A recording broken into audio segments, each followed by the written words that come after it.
Study IQ IAS, अब तैयारी हुई अफोर्डेबल। नमस्कार दोस्तों, स्टडी IQ देख रहे हैं आप और मैं हूं वरुण जौहरी। आज बात करेंगे बालाकोट एयर स्ट्राइक की। वो एयर स्ट्राइक जिसको भारत की एयरफोर्स ने इंडो पाकिस्तान 1971 वॉर के बाद पहली बार किया था, जब हमारी भारत की एयरफोर्स सरहद को पार करके अटैक करने के लिए गई थी पाकिस्तान के किसी टेररिस्ट कैंप के ऊपर। ये वो एयर स्ट्राइक जिसको नाम दे दिया गया ऑपरेशन बंदर। क्यों इसका ऐसा नाम रखा था, ये भी आज आपको बताएंगे। कैसे जैश ए मोहम्मद के सबसे बड़े टेररिस्ट ट्रेनिंग कैंप को तबाह किया गया, ये आज आपको बताएंगे। और ये वो कदम जिसके बाद भारत ने अपना नज़रिया बदल लिया था, अपना काम करने का तरीका बदल लिया था।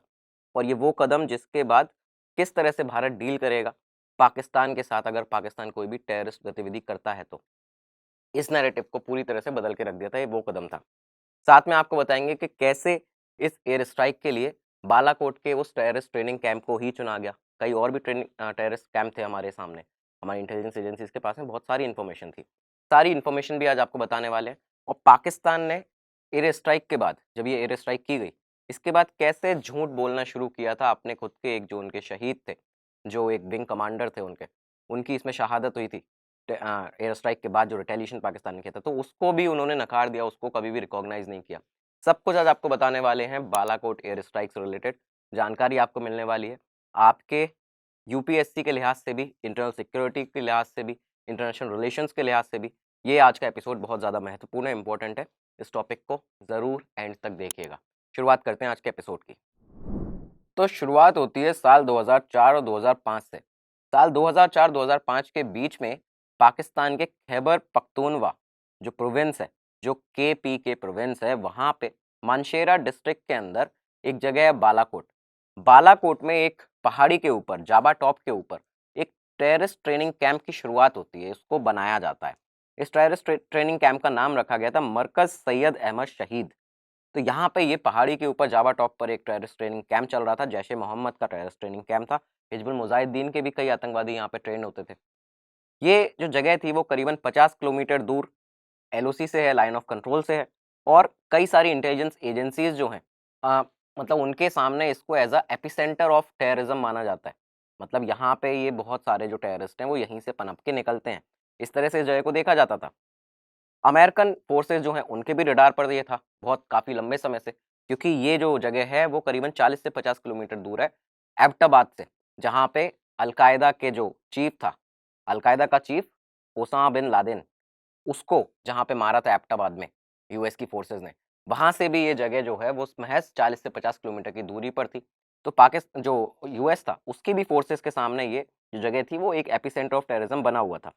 इस जगह के बारे में आपको बता दें, एक बहुत ही आइसोलेटेड जगह, अकेली जगह, जहाँ पे पहाड़ी के ऊपर जो सिविलाइज्ड एरिया से काफ़ी ज़्यादा दूर थी, जहाँ पे जो लोग रहते हैं उस बस्ती से काफ़ी ज़्यादा दूर होती थी। यहाँ पे जाने के लिए भी 3 किलोमीटर लंबा एक पहाड़ी के ऊपर सकरा सा रास्ता था। बहुत ही धूल से भरा हुआ वो रास्ता होता था, वहाँ से इस पहाड़ी पे जाया जाता था। और इंटेलिजेंस एजेंसी जो हमारे भारत की थी, उनके पास भी कई सारी ऐसी डिटेल्स थी, कई सालों में जो उन्होंने गैदर कर ली थी इस जगह के बारे में। ये जो जगह करीबन 6 एकड़ में ये पूरा कैंप फैला हुआ था। 10 मेजर इसमें बिल्डिंग्स थी। कई ऐसी बिल्डिंग्स थी, कई कॉम्प्लेक्सेस थे जो बना के उन्होंने वहाँ पे एस्टैब्लिश कर दिए थे उन टेररिस्ट ने। और सबसे ज़रूरी बात कि इस टेररिस्ट ट्रेनिंग कैंप को जो चलाता था, वो शख्स था मसूद अज़हर का, जो जैश ए मोहम्मद का चीफ है मसूद अज़हर, मौलाना मसूद अज़हर। उसका brother in law Yusuf Azhar, ये यहाँ पे इस टेररिस्ट ट्रेनिंग कैंप को चलाता था। यूसुफ अज़हर खुद भी इस टेररिस्ट ट्रेनिंग कैंप में रहता था और एक बिल्डिंग थी जो कि स्कूल कॉम्प्लेक्स था इसी कैंप के अंदर, वहाँ पे ये रहा करता था। काफ़ी बड़े आतंकवादी यहाँ पे इस ट्रेनिंग कैंप से निकले हैं। आपको बता दें जुलाई 7 में, 7 जुलाई को जो लंदन बॉम्बिंग सस्पेक्ट था शहजाद तनवीर, वो भी इस ट्रेनिंग कैंप से निकला ट्रेन होकर। पठानकोट एयरबेस की जो अटैकर्स थे वो भी इस ट्रेनिंग कैंप में ट्रेन हुए थे। मोहम्मद सिद्दीक गुजर जिसका नाम था। इसके बाद अदनान रशीद, वो इस ट्रेनिंग कैंप में यहाँ पे ट्रेन हुआ। साथ में मोहम्मद नवीद जो लश्कर तैयबा का टेररिस्ट था। और इसके बाद अजमल कसाब, 26/11 हमला जिसने मुंबई पर किया था, अजमल कसाब जो पकड़ा गया था, वो भी इसी बालाकोट ट्रेनिंग कैंप से निकला था। इस जगह के बारे में हमारे पास में कई सारी डिटेल इन्फॉर्मेशन थी। RANW के पास, रॉ के पास भी कई सारी डिटेल इन्फॉर्मेशन थी। और ये लोग लगातार यहाँ से जैश ए मोहम्मद, हिजबुल मुजाहिदीन अपना टेररिस्ट ट्रेनिंग कैंप यहाँ पे चला रहे थे। इसी बीच इन्होंने कई सारे टेररिस्ट को भी यहाँ पे भेजा इन सालों के बीच में, 2004 से 2005 से 2019 तक। और इन लोगों ने कई अटैक किए जगह जगह, कई सारे राज्यों में किए, अलग अलग देशों में भी जाके किए। अब ये साल आ जाता है 2019। 2019 में क्या हुआ था आपको हम बता चुके हैं पिछले एपिसोड में। 14 फरवरी 2019 को पुलवामा में किस तरह से एक अटैक किया गया हमारे सीआरपीएफ के कॉन्वॉय के ऊपर और उन बसेस के ऊपर जहाँ पे हमारे जवान जा रहे थे, करीबन 2,500 जवान हमारे जा रहे थे। उनमें से 5वें नंबर की बस को टारगेट किया गया। उस पे जो ब्लास्ट हुआ, वहाँ पे उस ब्लास्ट से हमारे 40 सीआरपीएफ के जो जवान थे, वीर जवान, वो वीर गति को प्राप्त हुए थे। यहाँ से इसके बारे में हम डिटेल एपिसोड बना चुके हैं, आप वो बजा के इस प्लेलिस्ट में देख सकते हैं, वीडियो के डिस्क्रिप्शन में आपको प्लेलिस्ट मिल जाएगी। यहाँ पे अब क्या हुआ था जब ये अटैक हुआ था पुलवामा का, कि इस ट्रेनिंग कैंप में, स्पेसिफिक बालाकोट के इस ट्रेनिंग कैंप में एक्टिविटीज टेररिस्ट की बहुत ज़्यादा बढ़ चुकी थी। ये लोग नए टेररिस्ट को भी रिक्रूट करने लगे थे। यहाँ से ये बात सामने आई थी कि ये लोग नए रिक्रूट्स को लाने वाले हैं अगले कुछ ही दिनों के अंदर, और इसके बाद में करीबन इस समय पे भी, मौजूदा समय में भी 150 मिलिटेंट्स जो कि अपनी ट्रेनिंग ले रहे थे, जो कश्मीर में आगे जाके घुसपैठ करते और आतंक को बढ़ावा देते, ये लोग यहाँ पे ट्रेन हो रहे थे। लेकिन पुलवामा हमले के बाद में भारत कुछ ऐसा करने वाला था जिसका कभी पाकिस्तान ने, जिसका इल्म उनको नहीं था, जो इन्होंने कभी सोचा भी नहीं था। तो अब पुलवामा हमले के बाद प्रधानमंत्री नरेंद्र मोदी ने एक सीसीएस मीटिंग बुलाई थी, cabinet committee on security meeting. यहाँ पे इस मीटिंग को बुलाया गया था। इस मीटिंग में कई सारे वर्ल्ड लेवल पर और डिप्लोमेटिक लेवल पर कई बड़े सख्त कदम पाकिस्तान के खिलाफ हमने उठाए थे।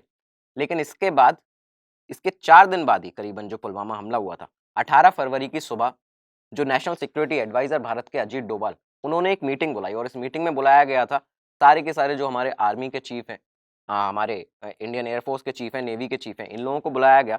इनके साथ ही बुलाया गया आरएनएडब्ल्यू के चीफ को। आरएनएडब्ल्यू के भी कई बड़े ऑफिसर्स को यहाँ पे बुलाया जाता है। क्यों बुलाया गया था?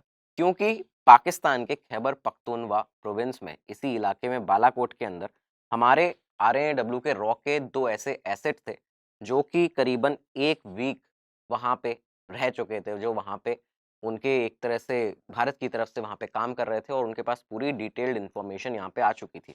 ये सारी इन्फॉर्मेशन शेयर करने के लिए यहाँ पे इस मीटिंग में इन लोगों को बुलाया गया था। हुआ क्या था कि हमारे जो 2 एसेट थे, उन्होंने इस बालाकोट के कैंप में एंटर कर दिया था।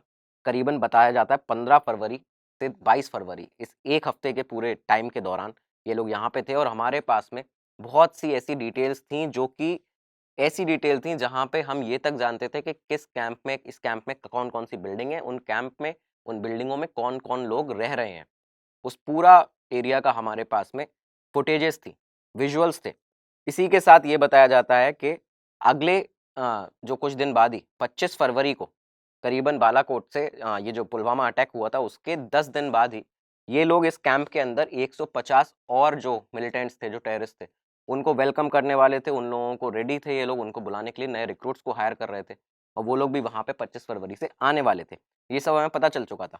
हमारे इन 2 सोर्सेज़ ने, रॉ के, विजुअली पूरी सारी जो कैंप था उसकी फुटेजेस निकाल ली थी, उनके पास में सारी की सारी जानकारियाँ वहाँ की थी। इंटेलिजेंस एजेंसीज़ की पकड़ उस समय पे बताया जाता है कि 15 टेररिस्ट ट्रेनिंग कैंप्स पर थी जो पाकिस्तान के अंदर चल रही थी। हमारे पास ऐसे 15 कैंप्स के बारे में सारी की सारी जानकारी थी। लेकिन इसके बाद हमने सिर्फ यहाँ पे फोकस किया जैश के इस बालाकोट वाले कैंप पर। जैश के कैंप्स पर हमने फोकस करना शुरू किया क्योंकि उसका इन्वॉल्वमेंट था पुलवामा अटैक के अंदर। अब जैश-ए-मोहम्मद के भी यहाँ पे सिर्फ ये एक अकेला कैंप नहीं था। जैश-ए-मोहम्मद का भी यहाँ पे करीबन 3 कैंप थे। 3 कैंप कहाँ-कहाँ पे थे उसके पाकिस्तान के अंदर? एक भावलपुर में। भावलपुर में पाकिस्तान के एक कैंप था जो पाकिस्तान के पंजाब प्रोविंस में आता है। उसके बाद सवाई नल्ला जो मुज़फ़्फ़राबाद में है, पीओके पे पड़ता है वो। उस वाले वहाँ उस एरिया में वहाँ पे एक टेररिस्ट ट्रेनिंग कैंप था और तीसरा कैंप था ये खैबर पख्तूनख्वा प्रोविंस में पाकिस्तान के बालाकोट के अंदर। तो अब यहाँ पे इन तीनों में से एक कैंप को एक तरह से कहा जाए कि एक कैंप को चुनना था कि कहाँ पे अब हम अटैक करेंगे, कहाँ पे हम एयर स्ट्राइक कर सकते हैं, पुलवामा का बदला हम ले सकते हैं। बहावलपुर जो कॉम्प्लेक्स था, जो बहावलपुर ट्रेनिंग कैंप था जैश-ए-मोहम्मद का, वहाँ पे स्ट्राइक करना, वहाँ पे एयर स्ट्राइक करना इसलिए हमने उसको नहीं चुना क्योंकि वो जो एरिया है, वो इतना ज़्यादा डेंसली पॉपुलेटेड हो चुका है, वहाँ पे इतनी पॉपुलेशन आ चुकी है कि वहाँ पे सिविलियंस की डेथ हो सकती थी, वहाँ पे सिविलियंस को भी नुकसान पहुँच सकता था। इसलिए बहावलपुर के जो कॉम्प्लेक्स था, जो टेररिस्ट ट्रेनिंग कैंप था, उसको यहाँ पे नहीं चुना गया। अगला आता है सवाई नल्ला, जो मुज़फ़्फ़राबाद में था, पीओके पे जो आता है। पीओके के उस कैंप पर इसलिए नहीं किया गया क्योंकि ये एक लार्जेस्ट कैंप है जैश-ए-मोहम्मद का, लेकिन वहाँ पे पीओके पे आता है, इसकी वजह से इसको यहाँ पे टारगेट नहीं किया गया। तीसरा ऑप्शन हमारे पास बचा बालाकोट के अंदर जो जैश का कैंप है। बालाकोट जैश का कैंप जो जावा टॉप पर है, ये एक आइडियल चॉइस था। क्यों? क्योंकि बालाकोट पूरी तरह से पाकिस्तान मेन लैंड में आता था और यहाँ पे कई सारे आगे रिक्रूट्स भी आने वाले थे और 150 रिक्रूट्स जो 150 मिलिटेंट्स थे वो अपने लीडर्स के साथ, ट्रेनर्स के साथ यहाँ पे रह रहे थे। अब इसके बाद हुआ क्या? जब ये मीटिंग हुई 18 फरवरी को, पीएम मोदी को ये सारी जानकारी दी गई। पीएम मोदी ने अपना पक्ष साफ किया। उन्होंने बताया कि हमारा जो उद्देश्य है, जो हमारे ऑब्जेक्टिव है वो ये हैं कि भारत कभी भी पाकिस्तान के लोगों के या पाकिस्तान की सरकार के खिलाफ नहीं है, तो हमें उन्हें कोई भी नुकसान नहीं पहुंचाना है। लेकिन हम खिलाफ हैं किसके? जो टेररिस्ट हैं और जो टेररिस्ट ट्रेनिंग कैंप्स चला रहे हैं और जो उनके सरगना हैं, उनके हम बिल्कुल खिलाफ हैं, जो इस पाकिस्तान के अंदर यहाँ पे अपने टेररिस्ट ट्रेनिंग कैंप चला रहे हैं। भारत का जो रिस्पॉन्स है साथ में ये भी पूरी तरह से प्रोपोर्शनेट होना चाहिए था कि पाकिस्तान ने क्या किया है उसको देखते हुए कि पाकिस्तान इन लोगों को पनाह दे रहा है तो हम वहाँ पे जाके एयर स्ट्राइक करेंगे।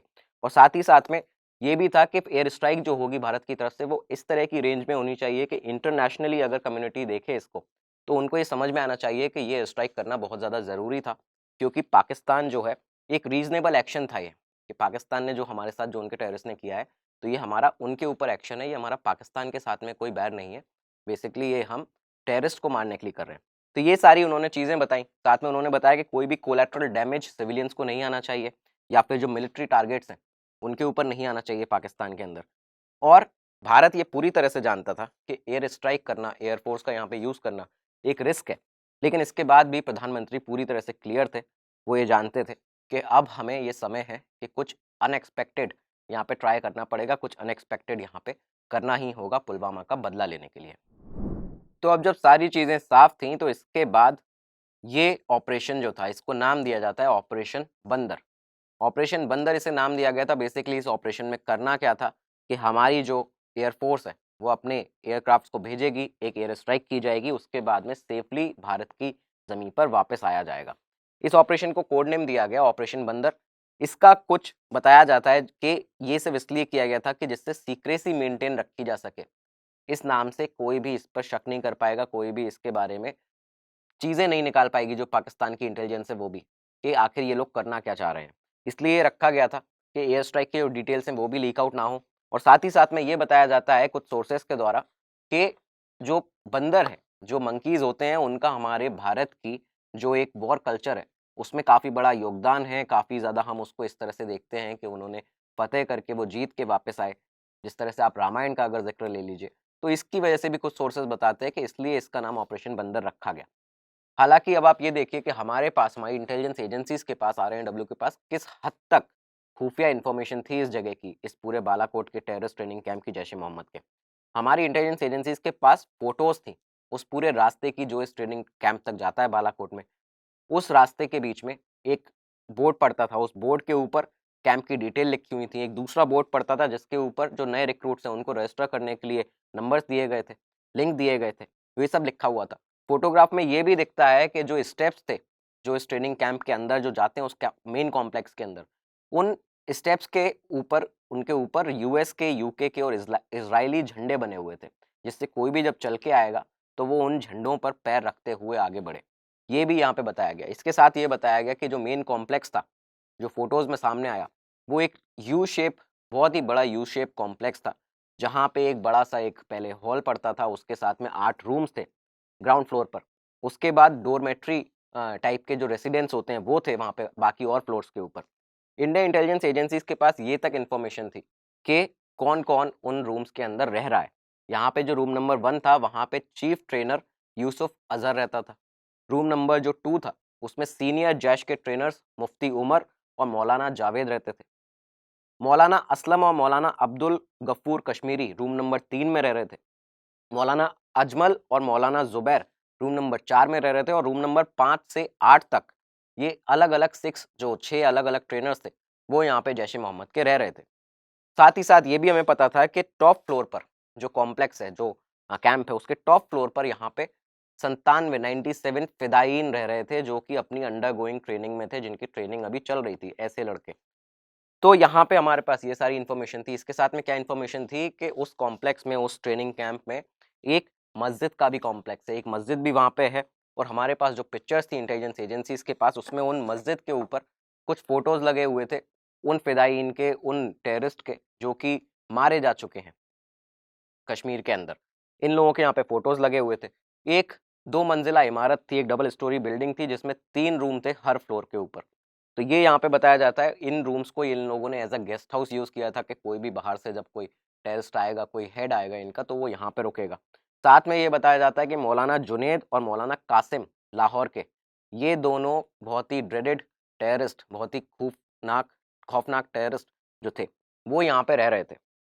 ये तीनों जो लोग थे, जो यहाँ पे रह रहे थे, मौलाना कुदरतुल्लाह, मौलाना जुनैद और मौलाना कासिम, ये सब, इन तीनों को पाकिस्तान के एंटी टेररिज्म एक्ट जो है, उसके तहत पाकिस्तान से एक तरह से एब्सकॉन्डर थे, वहाँ से भागे हुए थे, वहाँ पे इनको निकाल दिया गया था और ये काफ़ी समय से इसी जैश के कैंप में रह रहे थे। कुदरतुल्लाह के बारे में बताया जाता है कि वो स्पेशल मेंटोर था जो भी नए रिक्रूट्स आएंगे उनके लिए, और जो मौलाना कासिम था, उसको यहाँ पे वो मार्शल आर्ट्स सिखाने के लिए, उनको एक तरह से उनको दाव-पेच सिखाने के लिए उसको यहाँ पे रखा गया था, नए रिक्रूट्स को। तो ये सारी चीज़ें हमारे पास में इन्फॉर्मेशन थी। इसके साथ में एक और बिल्डिंग की इन्फॉर्मेशन थी, जो कि नॉर्दर्न एंड पे पड़ती थी इस कॉम्प्लेक्स में, जो एक बहुत ही बड़ा बिल्डिंग थी। उस बड़ी बिल्डिंग के अंदर एक हॉस्टल था, एक डाइनिंग रूम था और एक बहुत बड़ा-सा हॉल था, जहाँ पे 150 जो रिक्रूट्स थे, अलग-अलग जो अपने कैटेगरीज़ में ट्रेनिंग कर रहे थे, उनको यहाँ पे रखा गया था। तो 150 यहाँ पे और 97 दूसरे बिल्डिंग के अंदर। तो करीबन आप देख लीजिए कि 250 करीबन टोटल ओवरऑल लोग यहाँ पे रह रहे थे। अब आपको ये बताते हैं कि जो ये अ, टेररिस्ट जो यहाँ पे ट्रेनिंग ले रहे थे, किन ग्रुप्स में इनको डिवाइड किया गया था, इस तक की हमारे पास में इन्फॉर्मेशन थी। 3 कैटेगरीज़ थी। दौरा-ए-आम, जिसमें बेसिक ट्रेनिंग जिन लोगों को दी जा रही है, करीबन ऐसे 93 लोग थे, जिनको बेसिक ट्रेनिंग दी जा रही थी। इस कैटेगरी को कहते थे दौरा-ए-आम। उसके बाद था दौरा-ए-खास, जिसमें मिलिट्री ट्रेनिंग दी जा रही थी। ये लोग थे 81, जिन मिलिटेंट्स को मिलिट्री ट्रेनिंग दी जा रही थी। और फिर तीसरा था दौरा-ए-ज़रार। दौराए-ज़रार, जहाँ पे एडवांस वेपन ट्रेनिंग दी जाती थी इन मिलिटेंट्स को, और इनका नंबर था 25, ऐसे लोग यहाँ पे रहते हैं। तो ये कैटेगरी वाइज़ भी इनने डिवाइड करके रखा हुआ था। जो बिलबोर्ड्स जो लगे हुए थे, जो एडवर्टाइज़मेंट बोर्ड लगे हुए थे बालाकोट के अंदर, बालाकोट टाउन के अंदर, वहाँ पे नए रिक्रूट्स को बुलाने के लिए एक एडवर्टाइज़मेंट लगा हुआ था कि 25 फरवरी से, आने वाली 25 फरवरी 2019 को, ये लोग यहाँ पे कुछ नए रिक्रूट्स को वेलकम कर रहे हैं। तो नए लोग, जो लड़के शामिल होना चाहते हैं जैश-ए-मोहम्मद में, वो यहाँ पे आएँ। और इसके बाद आंकड़ा बताया जाता है कि एस्टिमेट करीबन 300 लड़के यहाँ पे हो जाते हैं इस ट्रेनिंग कैंप में, जो कि 25 फरवरी के बाद यहाँ पे आने वाले थे। दोस्तों, इस वीडियो में आगे बढ़ने से पहले आपको बता दें, एक बार इस वीडियो के डिस्क्रिप्शन में जाके आप लोग ज़रूर देखिएगा, अगर आप यूपीएससी सिविल सर्विस एग्जामिनेशन की तैयारी करना चाहते हैं या कर रहे हैं। आपके लिए स्टडी आईक्यू भारत का बेस्ट अफोर्डेबल एजुकेशन प्लेटफॉर्म बहुत सारे यूपीएससी के बैचेज़ लेकर आया है, वेल स्ट्रक्चर्ड बैचेज़ हैं। आप लोग भली-भाँति जानते हैं आपको अपनी परीक्षा के लिए किन स्टडी मटेरियल्स की, किन फैकल्टी से पढ़ने की ज़रूरत है, सब कुछ आपको यहाँ पे स्टडी आईक्यू प्रोवाइड कर रहा है। एक बार इस वीडियो के डिस्क्रिप्शन में जाके ज़रूर अपने कोर्सेज़ की डिटेल्स को देखिएगा, और यहाँ पे बेस्ट डिस्काउंट पाने के लिए जो आपका कोड है वीजे लाइव, ये आपको लगाना है, जो आपको आपकी स्क्रीन पर दिख रहा है। इस कोड को लगाते ही आप मैक्सिमम डिस्काउंट पाएंगे, अपनी तैयारी को मजबूत बनाएंगे। धन्यवाद। तो अब हमारे सामने पूरी की पूरी जो इंटेल थी, जो इंटेलिजेंस एजेंसीज के पास इंफॉर्मेशन थी, खुफिया जानकारी, ये सारी मौजूद थी। अजीत डोभाल जो नेशनल सिक्योरिटी एडवाइज़र हैं हमारे, उन्होंने यहाँ पे जो सारी जो स्ट्राइक की, एयर स्ट्राइक की जो प्लानिंग है, वो सब नरेंद्र मोदी को ब्रीफ की, हमारे प्रधानमंत्री को। इसके बाद में यहाँ पे ये किया जाता है कि 19 फरवरी का वो दिन था जब पीएम मोदी ने, जिस तरह बताया जाता है कि उन्होंने इंडियन एयरफोर्स को यहाँ पे क्लियरेंस दिया कि आप एक स्ट्राइक इस तरह की लॉन्च कर सकते हैं, एयर स्ट्राइक। जैसे ही ये यहाँ पे क्लियरेंस मिलता है, air chief marshal Virendra Singh Dhanoa, Tony उनका जो नाम उनको बुलाया जाता है जिससे, उनको ये इसके बारे में जानकारी दी गई, इन्फॉर्म किया गया कि आपकी जो इंडियन एयरफोर्स है जो हमारी, वो यहाँ पे इस तरह से एक स्ट्राइक करेगी जहाँ पे हम टेररिस्ट को मारने के लिए स्ट्राइक कर रहे हैं। We are here to execute to kill.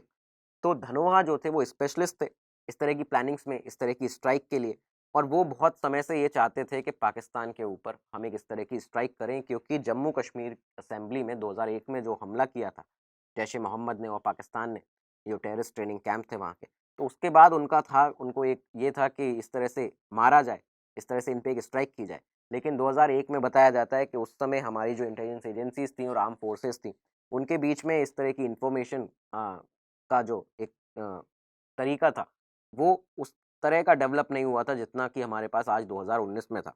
तो यहाँ पे उस समय ये चीज़ नहीं की जा सकी थी। उस समय का बताया जाता है कि जब उन्हें इंटेलिजेंस एजेंसीज़ की तरफ से इन्फॉर्मेशन दी गई थी धनोहा को, इंडियन एयर फोर्स के, तब उनको सिर्फ यहाँ पे ये बताया गया था कि इस एरिया में यहाँ पे ये लोग हैं और आप बाय रोड या जो भी एक रास्ता था इस तरह से यहाँ पे जा सकते हैं।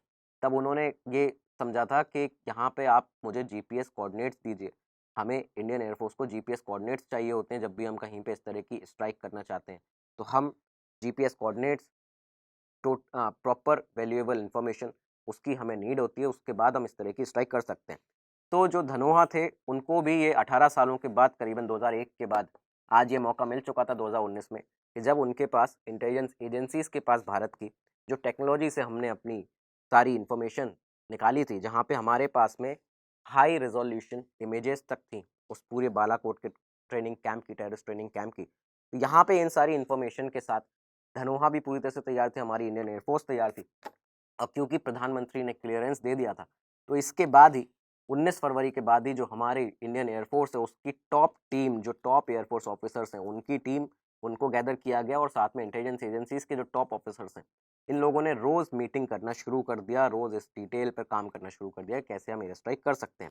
इतना ज़्यादा सीक्रेट रखा गया था इस चीज़ को कि बताया जाता है कि इंडियन एयरफोर्स के भी शुरुआत में जब प्लानिंग की शुरुआत हुई थी तब सिर्फ 4 ऑफिसर्स को, 4 सीनियर ऑफिसर्स को इसमें इंक्लूड किया गया था, जिसमें एयरफोर्स चीफ भी थे और धनोहा भी थे। प्लान बहुत ही ज़्यादा सिंपल था, लेकिन बहुत ही शानदार प्लान था। प्लान ये था कि एयरक्राफ्ट से उनका यूज़ किया जाएगा इस अटैक में और जो एयरक्राफ्ट यूज़ किए जाएंगे इंडियन एयरफोर्स के वो स्क्वाड्रन 7 जो नंबर 7 है उसके और स्क्वाड्रन 9 के होंगे। रखा ये गया था इस तरह से कि ये जो स्ट्राइक होगी उसको कैरी किया जाएगा, उसको किया जाएगा 12 मिराज 2000 एयरक्राफ्ट से, 12 मिराज 2000 एयरक्राफ्ट से, जिसमें Israeli built spice bomb inbuilt है उसमें। स्पाइस बॉम्ब मतलब smart, precise, impact and cost effective spice bomb. तो यहाँ पे ये जो स्पाइस 2000 है को उसके अंदर digital scene matching area correlated technology है, DSMAC। इससे क्या होता है कि यहाँ पे ये ऑटोमेटिकली किसी टारगेट को जब उसमें आप फीड करते हैं, कोई टारगेट जिसमें उसकी पिक्चर्स आप फीड करते हैं, जीपीएस कोऑर्डिनेट फीड करते हैं, तो वो ऑटोमेटिकली जूम इन करके उस टारगेट को अपने आप ही उसको कैच कर लेता है और अपने टारगेट को लॉक करके वहाँ पे जाके उस जगह को ख़त्म कर सकता है। तो इस तरह की ये एक बॉम्ब, इस तरह की मिसाइल होती है। तो अब यहाँ पे ये जो मिराज थे ये टोटली हमारे रेडी थे। इन मिराज को कवर देने के लिए यहाँ पे 4 सुखोई 30 उनको भी रखा गया था कि ये इन मिराज को कवर देंगे जब ये एयर स्ट्राइक होगी। साथ ही साथ में 2 सर्विलांस एयरक्राफ्ट इनके पीछे होंगे और इसके साथ airborne warning and control system AWACS और इसी के बाद नेत्र, जो हमारा नेत्र है, airborne early warning and control system, ये भी यहाँ पे इनको बैकएंड पे रखा गया था सपोर्ट के लिए। इसके बाद आपको बता दें 2 IL-76 यहाँ पे मिड एयर रिफ्यूलिंग के लिए रखे गए थे कि जब एयरक्राफ्ट को रिफ्यूल करना होगा तो उसके लिए 2 IL-76 को रखा गया और पाकिस्तान के एयर बेस को, पाकिस्तान की एयर डिफेंस को अलर्ट ना मिले, उन्हें इसके बारे में पता ना चले, तो उसके लिए यहाँ से इन एयरक्राफ्ट को जो 12 मिराज थे इनको यहाँ पे ग्वालियर के एयरबेस से, मध्य प्रदेश में ग्वालियर के एयरफोर्स स्टेशन से और बरेली के एयरफोर्स स्टेशन से, एयरबेसेस से यहाँ से लाया गया था। ये लोग यहाँ से सीधा श्रीनगर जम्मू कश्मीर जाने वाले थे। इन्हें इन एयरक्राफ्ट्स को दिल्ली के ऊपर से फ्लाई करना था। तो यहाँ पे एयरफोर्स को अलर्ट कर दिया गया था पहले ही कि आप एक ऐसा डार्क कॉरिडोर बना दें। एयरफोर्स के ट्रैफिक कंट्रोल को ये अपडेट पहले से किया जा चुका था कि एक ऐसा कॉरिडोर क्रिएट करिए डार्क, जहाँ से ये प्लेन्स जा सकें और जिससे पाकिस्तान को भी कहीं भी कोई खबर इसकी ना मिल पाए। अब दिन क्योंकि एयर स्ट्राइक के नज़दीक आने वाले थे और अभी तक ये डिसाइड करना भी बाकी था कि किस दिन पर एयर स्ट्राइक करनी है, इसके बारे में भी आपको ही बताया जाएगा।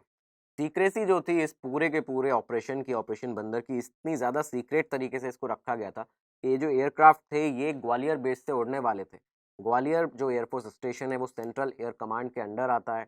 वहाँ पे जो air officer commissioner in commanding in chief थे उन तक को ये यहाँ पे नहीं बताया गया था शुरुआत में कि आपके ग्वालियर एयरफोर्स स्टेशन से इस तरह का एक ऑपरेशन किया जाने वाला है। उन्हें भी कुछ ही घंटे पहले इस ऑपरेशन के यहाँ पे ये बताया गया था।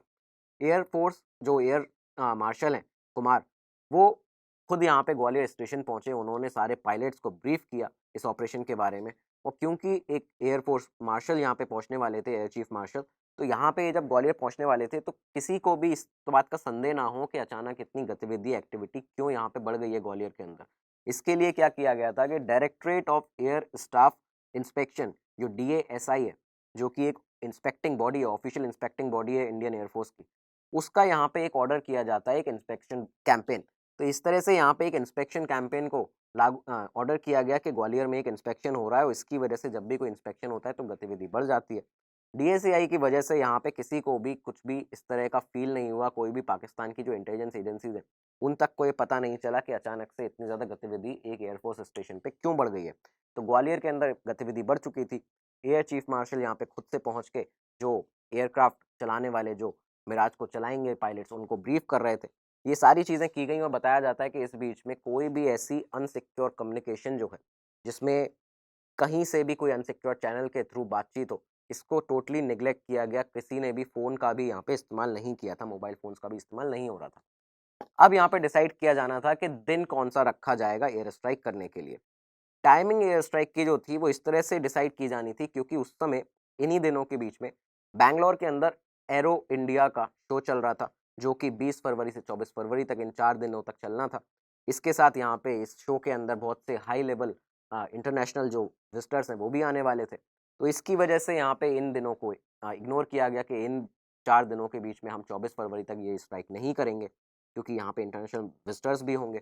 पाकिस्तान कुछ अगर रिटेलिएशन करता है तो हम नहीं चाहते कि कुछ भी अप्रिय घटना यहाँ पे हो जाए। तो इसके साथ यहाँ पे क्या किया कि भारत नहीं चाहता था उन दिनों पे एयर स्ट्राइक को करना, जब ये शो चालू था बैंगलोर के अंदर। दूसरा एक रीज़न था कि 25 फरवरी का जब नाम सामने आया तो 25 फरवरी को हमें हमारे पास में ये इंटेल थी कि 25 फरवरी वो दिन है जब इस बालाकोट के टेररिस्ट ट्रेनिंग कैंप में और नए जो टेररिस्ट हैं, जो नए मिलिटेंट्स हैं, वो यहाँ पे आने वाले हैं और ये मिलिटेंट्स यहाँ पे आ जाएँगे 25 के बाद।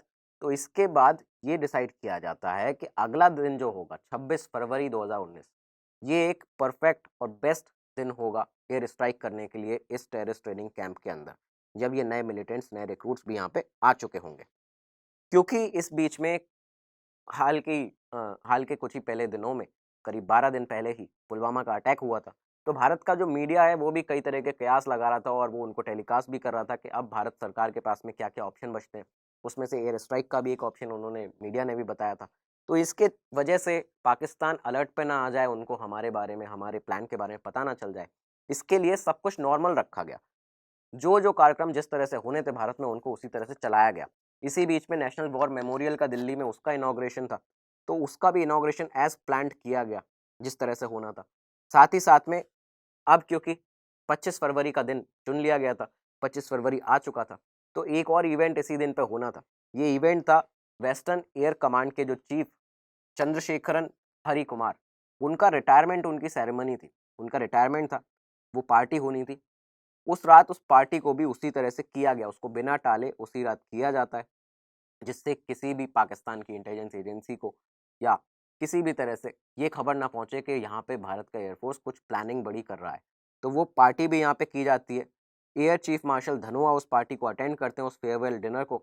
जो वेस्टर्न एयर कमांड के चीफ थे हरि कुमार, उनके यहाँ पे उस रिटायरिंग पार्टी में जो कि हुई थी इंडियन एयरफोर्स के आकाश मेस में दिल्ली के अंदर, 80 सीनियर ऑफिसर्स एयरफोर्स के यहाँ पहुँचते हैं, धनोआ यहाँ पहुँचते हैं और यहीं से इसके बाद इस ऑपरेशन के अंदर ये डिसाइड किया जाता है, जब धनोआ और एयरफोर्स चीफ की बात हो रही थी, तब ये डिसाइड किया गया कि जब ये ऑपरेशन सक्सेसफुल होगा तो एक कोड वर्ड बोला जाएगा फ़ोन पर, बंदर। बंदर यहाँ पे वो नाम डिसाइड किया जाता है कि ये कोड वर्ड होगा जब इस ऑपरेशन को हम सक्सेसफुली लॉन्च कर देंगे, हम जो हमारे एयरक्राफ्ट हैं वो हमारी भारतीय ज़मीन पर वापस आ जाएंगे सेफली। तो यहाँ पे ये भी डिसाइड किया गया था और स्ट्राइक को इसके बाद मॉनिटर करने के लिए इस पार्टी को 25 फरवरी की वो रात थी जब आकाश मैस में दिल्ली के अंदर धनोहा जो थे वो इस एयर चीफ मार्शल वो इस रिटायरिंग पार्टी को एक तरह से उसमें शामिल थे। इसके बाद वो यहाँ से निकल जाते हैं और सीधा इस स्ट्राइक को मॉनिटर करने के लिए वापस अपने स्टेशन पर पहुँच जाते हैं। दिल्ली में क्योंकि उस रोज़ बारिश हो रही थी तो इससे ये भी चिंता थी कि कहीं बालाकोट में भी मौसम ख़राब ना हो, इसी तरह का मौसम ना हो। लेकिन सौभाग्य से यहाँ पे जो मौसम था वो पूरी तरह से, आसमान जो था वो साफ़ था और हम ये स्ट्राइक अब करने वाले थे। इसी रात को ये बताया जाता है कि प्रधानमंत्री मोदी एक भाषण कार्यक्रम से अपने आवास पर 9:30 बजे करीबन रात को वो अपने आवास 7 लोक कल्याण मार्ग पर वापस आए थे अपने आधिकारिक आवास पर, और हमेशा की तरह वो उनके जो स्टाफ था, उन्होंने ये देखा कि प्रधानमंत्री मोदी जो हैं वो रात को अपने आधी रात को सोने के लिए वो नहीं गए, वो यहाँ पे अपना अध्ययन कर रहे थे, अपनी लाइब्रेरी में बैठ के वो काम कर रहे थे उस पूरी रात भर। ये भी यहाँ पे बताया जाता है। उस रोज़ जो उन्होंने भाषण दिया था, उसमें उन्होंने पुलवामा हमला जो कुछ दिन पहले हुआ था, तो उसमें भारत और पाकिस्तान के बीच में जो तनावपूर्ण माहौल है, उसके बारे में भी कोई ज़िक्र नहीं किया था। हम किसी भी तरह से ये नहीं बताना चाहते थे पाकिस्तान को, कोई भी हिंट ऐसा जाए या कोई भी उसको इंटेल ऐसी मिले कि जहाँ पे उसे हमारे ऑपरेशन के बारे में, ऑपरेशन बंदर के बारे में, एयर स्ट्राइक के बारे में पता चले। इसी के साथ अब क्योंकि ये 25 फरवरी की रात बीतती है और 26 फरवरी का दिन आ जाता है, 26 फरवरी 2019, घड़ी में रात के 1:15 हुए थे। 1:15 पे 12 फुली आर्म्ड मिराज 2000 जो हमारे फाइटर एयरक्राफ्ट थे, वो एक-एक करके ग्वालियर के एयरफोर्स स्टेशन से चलना चालू करते हैं, वो उड़ना चालू करते हैं और मिड एयर में उन्होंने एक साथ ये सारे के सारे आ चुके थे और अब कश्मीर के तरफ ये लोग बढ़ने लगे थे, जितने हमारे पायलट्स थे। 3 बजे करीबन प्रधानमंत्री के पास में इस बात की जानकारी दी जाती है कि हमारी इंडियन एयरफोर्स के जो एयरक्राफ्ट हैं, जो फाइटर जेट्स हैं, वो टेक ऑफ कर चुके थे और अब वो कुछ ही सेकंड्स में, कुछ ही मिनटों में यहाँ पे पाकिस्तान टेरिटरी के अंदर घुसने वाले हैं। हमारे सारे पायलट्स जो थे, वो पाकिस्तान के SAAB जो airborne warning and control system है, इससे यहाँ पे बचने के लिए जो एक डार्क कॉरिडोर बनाया गया था पहाड़ियों की जो आड़ के अंदर, ये उड़ान भरते हुए करीबन 30,000 फीट ऊपर POK को क्रॉस कर जाते हैं। हम यहाँ पे POK क्रॉस कर चुके थे और हमारे फाइटर जेट्स अब बालाकोट के ऊपर स्ट्राइक करने वाले थे उस टेररिस्ट ट्रेनिंग कैंप के ऊपर जैश ए मोहम्मद के। 5 इजरायली स्पाइस बॉम्ब ने जो हमारे मिराज के साथ इनबिल्ट थे, उन पे लगे हुए थे और इन बॉम्ब्स की खासियत ये है कि इन पे पेनिट्रेटर वॉर हेड्स होते हैं। ये इनको ड्रॉप किया गया बालाकोट के अंदर उन जगहों पर जहाँ पे जो हमारे जो ठिकाने जो हमने इन जैश ए मोहम्मद के आतंकियों के एक तरह से आइडेंटिफाई किए हुए थे, इनके ऊपर ये ड्रॉप किया जाता है, इन बॉम्ब्स को गिराया जाता है। इन 5 बॉम्ब्स को जो यहाँ पे गिराया गया था, उनमें बताया जाता है कि 3 ऐसे बॉम्ब थे जो कि हिट किए, जिन्होंने हमला किया, जो सीधे जाके हिट हुए। एक बहुत बड़ी जो बिल्डिंग थी, जहाँ पे 150 रिक्रूट्स रह रहे थे, जैश ए मोहम्मद के, जो टेररिस्ट जो ट्रेनिंग ले रहे थे, यहाँ पे। उसके बाद एक जो था उसमें से, वो उस यू शेप जो बड़ा सा कॉम्प्लेक्स था, जिसमें एक हॉल भी था और 8 रूम थे, वहाँ पे जाके हिट करता है, जहाँ पे कई सारे लीडर्स जो थे, ट्रेनर्स थे, वो रह रहे थे। और चौथा जो था, वो वहाँ पे जाके हिट करता है, जहाँ पे जो एक दूसरी बिल्डिंग थी, जो हमने बताई थी नॉर्दर्न एंड पे पड़ती थी, तो वहाँ पे जाके जहाँ पे मास्टर ट्रेनर्स इनके रहते थे। इन तीनों जगहों को यहाँ पे हम टारगेट कर चुके थे। सिर्फ एक हमारा जो स्ट्राइक था, वो यहाँ पे मिस हुआ था, जो कि था यूसुफ अज़हर जहाँ पे रहता था, मौलाना मसूद अज़हर का ब्रदर इन लॉ, जो इस पूरे कैंप को रन करता था। वो जिस स्कूल की बिल्डिंग में वहाँ पे रहता था, सिर्फ वो यहाँ पे हमसे मिस हुआ। इसके साथ ही हमने ये बॉम्ब रिलीज़ कर दिए थे। पूरी तरह से तबाह कर दिया था उन टेररिस्ट ट्रेनिंग कैंप्स को जैश ए मोहम्मद के, और बताया जाता है कि करीबन 3 बज के 40 मिनट के आसपास में ये पूरा ऑपरेशन करके 200 से 300 मिलिटेंट्स को जैश ए मोहम्मद के ख़त्म करके, उनके ट्रेनर्स को, उनके जो एक तरह से सॉफ्टवेयर इंजीनियर्स जो वहाँ पे ये लोग रखते हैं, उनके जो ट्रेनर्स थे, इन सभी को मार के हमारे जो प्लेन्स थे वो वापस एक बार आ चुके थे, सेफली अपनी भारत की ज़मीन पर लैंड कर चुके थे। और इसी के साथ इस पूरे ऑपरेशन में बताते हैं कि जो टाइम लगा था वो सिर्फ 21 मिनट का समय था। महज़ 21 मिनट में हमने पुलवामा का बदला ले लिया था। इस ऑपरेशन के सक्सेसफुल होने के बाद एयर चीफ BS धनोआ ने यहाँ पे स्पेशल रेक्स लाइन से करीबन 3:45 पर national security adviser Ajit Doval को फ़ोन किया। उन्हें अपना जो कोड वर्ड था वो बताया, जो इस ऑपरेशन बंदर के लिए उन्होंने चुना था। ये यहाँ पे बताया। इसके बाद अजीत डोभाल ये समझ चुके थे कि हमारे सेना, जो हमारी एयरफोर्स है, उसने सक्सेसफुली अपना जो ऑपरेशन उसको कंप्लीट कर दिया है और हमने जैश के पूरे कैंप को तबाह कर दिया है। इसके साथ ही NSA अजीत डोभाल ने यहाँ पे इन्फॉर्म किया प्रधानमंत्री मोदी को रात में। उसके बाद जो धनोआ थे, उन्होंने कई और लोगों को भी यहाँ पे फ़ोन किया था।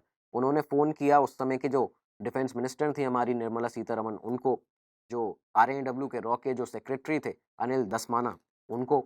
इसके साथ उन्होंने आर्मी और नेवी के चीफ्स जितने थे उनको भी यहाँ पे बताया, और साथ ही साथ में हमारी सारी आर्म फोर्सेज जो थी वो भी हाई अलर्ट पर आ चुकी थी उसी आधी रात को, क्योंकि हम पूरी तरह से अब तैयार थे, पाकिस्तान अगर कोई रिटेलिएशन करता है तो उसका सामना करने के लिए, उन पर अटैक करने के लिए। भारत ने पुलवामा का बदला ले लिया था, हमने पुलवामा का बदला ले लिया था।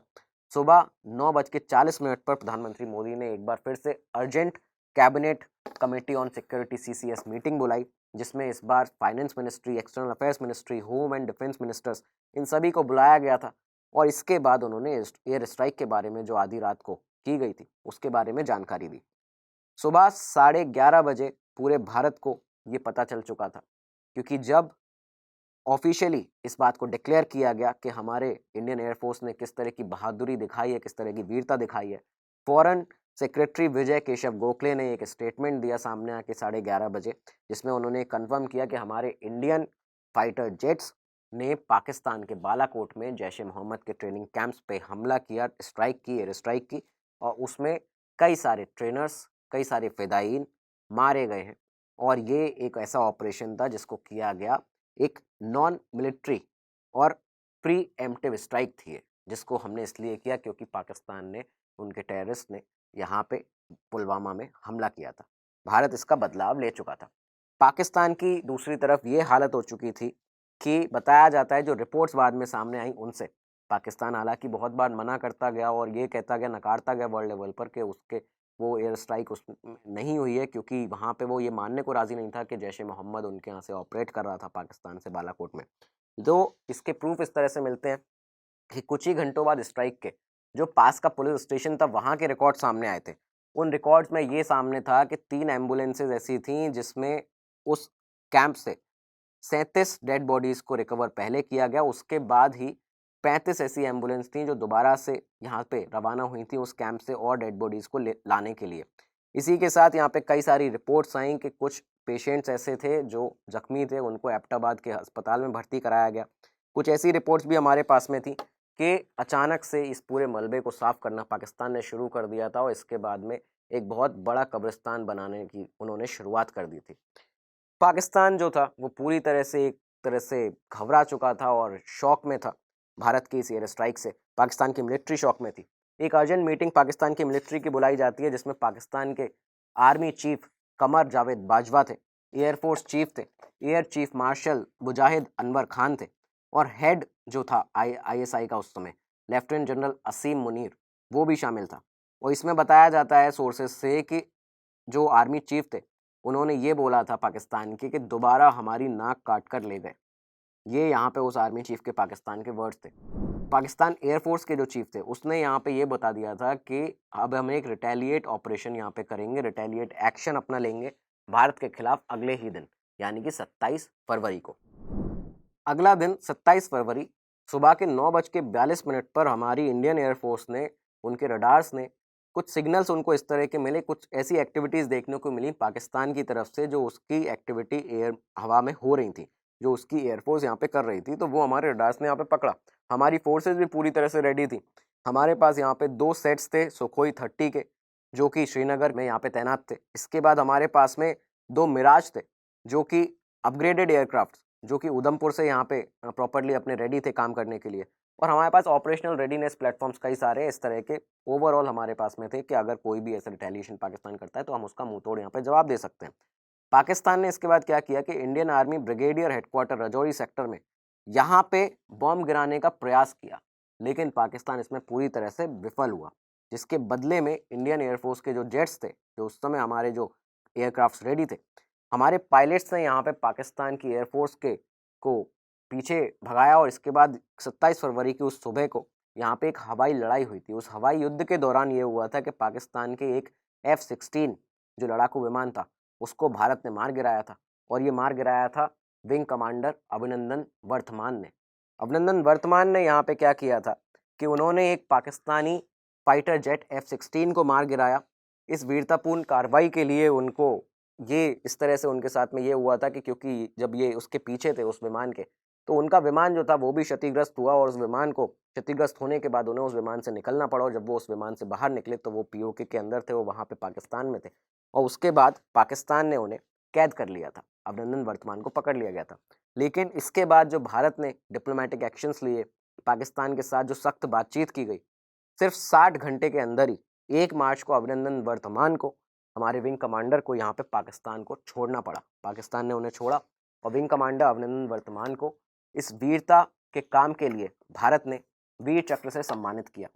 बताया जाता है उस समय की खबरों के अनुसार कि पाकिस्तान के जो फॉरेन मिनिस्टर थे शाह महमूद कुरैशी, उन्होंने एक्सेप्ट किया था कि जब ये लोग पाकिस्तान से अभिनंदन को नहीं छोड़ रहे थे, तब यहाँ पे भारत ने उन्हें साफ तौर पर यह कह दिया था कि अगर आप नहीं छोड़ते हैं, एक स्पेसिफिक दिन बता कर कि अगर आप इस दिन रात को 9 बजे तक नहीं छोड़ते हैं तो हम यहाँ पे पाकिस्तान के ऊपर हमला कर देंगे।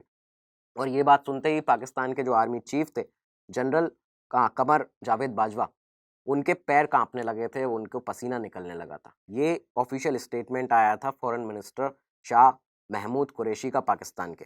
तो यहाँ पे इसके साथ ही क्या हुआ था कि पाकिस्तान ने अभिनंदन वर्तमान को भी छोड़ा, लेकिन पाकिस्तान ने जो सबसे बड़ी यहाँ पे एक तरह से कहा जाए कि झूठ बोलना शुरू किया था, जो उसने ये मानने को ही राजी नहीं था कि हमारे यहाँ पे कोई हमारा जो विमान है F-16 वो मारा गया है। और इसी के साथ उन्होंने अपने एक जो शहीद उनके एक विंग कमांडर थे पीएएफ के पायलट पाकिस्तान एयरफोर्स के शहजाद उद्दीन वो पायलट थे जो कि F-16 उस विमान को चला रहे थे, जिसको अभिनंदन वर्तमान ने उस विमान को मार गिराया था। पाकिस्तान ने कभी भी अपने उस शहीद को भी रिकॉग्नाइज नहीं किया, कभी भी उनकी शहादत को भी यहाँ पे रिकॉग्नाइज नहीं किया। दुनिया के सामने पाकिस्तान पूरी तरह से एक्सपोज हो चुका था, कैसे वो जैश ए मोहम्मद के टेररिस्ट ट्रेनिंग कैंप्स को, हिजबुल मुजाहिदीन के टेररिस्ट ट्रेनिंग कैंप्स को यहाँ पे अपनी ज़मीन पर चला रहा था। और लेकिन इसको छुपाने के लिए पाकिस्तान ने क्या करना शुरू किया, आप ये देखिए।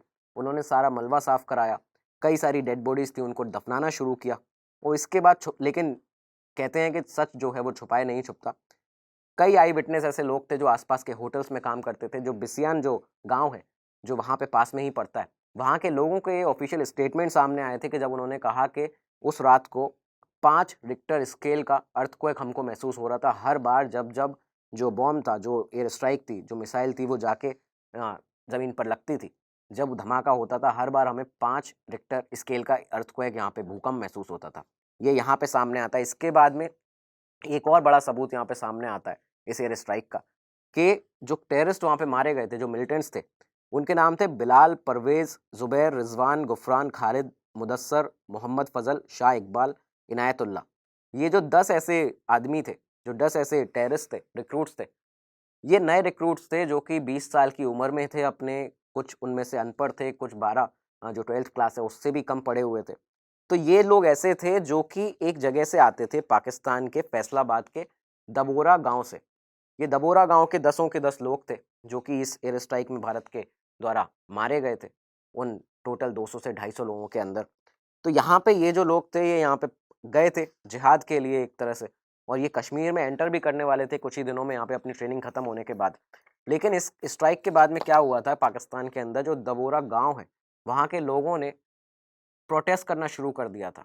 जब उन्होंने प्रोटेस्ट किया, इसकी खबरें भी बाद में आई थी सामने, जब उन्होंने प्रोटेस्ट किया कि हमारे गांव के जो लड़के जिनको रिक्रूट किया जा रहा है, जो टेरर ग्रुप्स हैं जैश ए मोहम्मद जैसे इन लोगों के द्वारा, तो उनके खिलाफ उन्होंने अपना प्रोटेस्ट करना जारी रखा, अनशन कर दिया।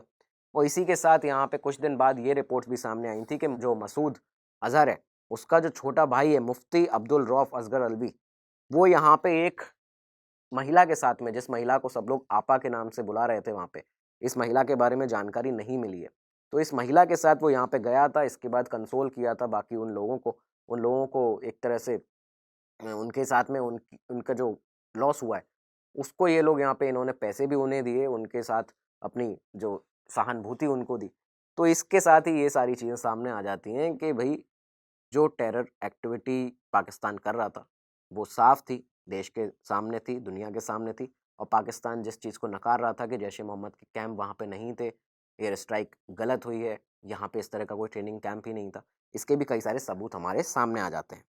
इसके बाद पाकिस्तान ने क्या किया कि एक बहुत ही इस तरह का कवर अप करने का काम किया कि एक बड़ा सा कब्रिस्तान था जहाँ पे इन्होंने बॉडीज़ को डिस्पोज करना शुरू कर दिया।